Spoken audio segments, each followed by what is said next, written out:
One of the themes of this year's festival is the children of Roswell. And as those of us still diligently trying to track down the remaining World War II generation participants in 1947, we realize we're also starting to lose their children.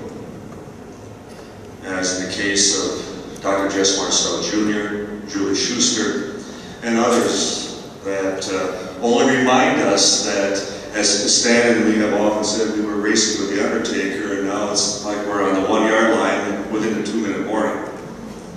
But we've invited a number of people here. We had quite a few people, and age is already playing a factor in distance, but we wanted to introduce a number of the children. And I'm going to ask them to stand, and we're going to ask them to come over here just for a quick photo op. And I'd like you and Jess to join them as a grandson. And those of you who have been listening to the talks, you're pretty much aware of who Jess's grandfather and then certainly his father. In fact, even the Roswell movie, produced by Showtime, the central character was Jess's grandfather, Jesse Marcel. If not for him and not for first talking to Stan Friedman, we wouldn't be sitting here this evening. I mean, when you think of the courage, the bravery to finally come forward and say, I really don't care what the government is saying or trying to convince the whole world about. I held it in my hands and was nothing made on this earth. Sadly, the press didn't believe it at the time, or they just thought it was so much nonsense. But it didn't deter him because he continued stating just that until the day he was gone. And then Jess's father, the late Colonel Dr. Jesse Marcel Jr., for having handled that same material at their home, in that kitchen, that late night of early morning of July 8th.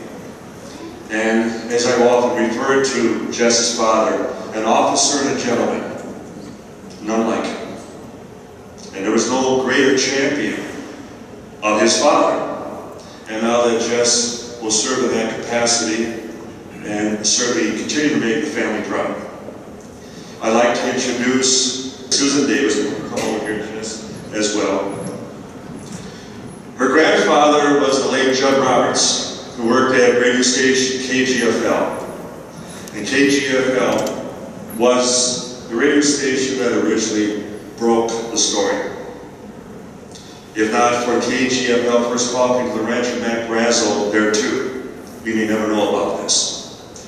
We did a radio dramatization a number of years ago. What if the witnesses would have gone to the press at that time instead of the sheriff and then the Roswell airfield? Might have changed the world.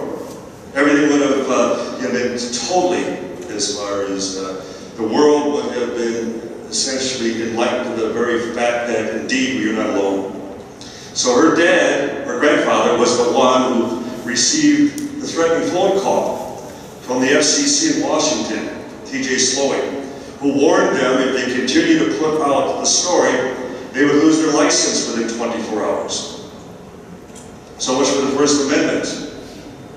And then when they would go up to the ranch and retrieved Mac Brazel, brought him back to Roswell to get the exclusive, to get the rest of the story. And then when they abducted Brazel, they confiscated the wire recording that her grandfather and the manager of the radio station, Walter Moore Sr., had done with Brazel the night before. Again, First Amendment. So, a shining example of how the government, the military went to extreme measures to even silence the press back there over a weather balloon. And then Ken Letcher, who was the former son-in-law of Dan Dwyer, who worked with the Roswell Fire Department at that time, who managed to get out to the impact site north of town before the military. And before you got married to Dan's daughter at that time, He took you out for a little walk.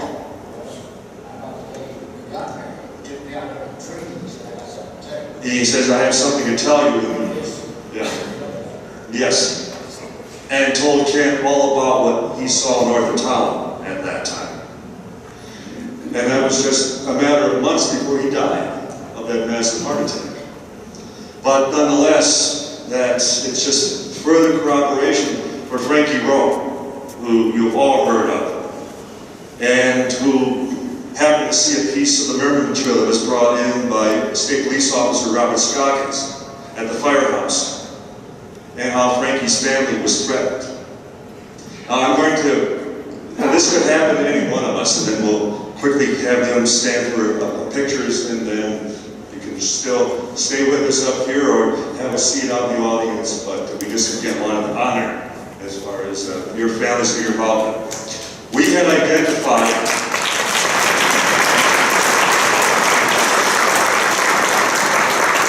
Tom and I had identified the very officer who came to the Dwyer home back in 1947 and threatened the family. And we had her then using kind of like a lineup, look at a whole page of different officers, and she picked the very one that we determined was the officer that came to their home and threatened them. Well, this was just a few years ago when she still lived just west of town here. She had a phone call. Someone wanted to stop by and meet her. And she found that she was surprised that you said it was okay. Well, this gentleman arrives at the front door. He introduces himself as James Philbin, the very son of that officer who threatened to kill them back in 1947. And he presented her with a bouquet of flowers and said, if my father were still alive, he would want you to have this. He was doing what he was ordered to do, and I hope you understand. That's all those men did back then. So you talk about a peace gesture between the military at that time and the civilian witnesses who were involved.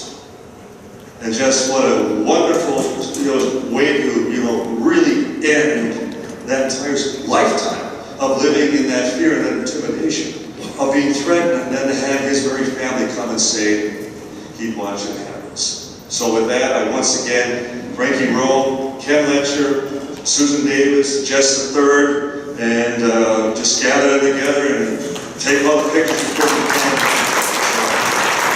Some of the children of Roswell. Thank you.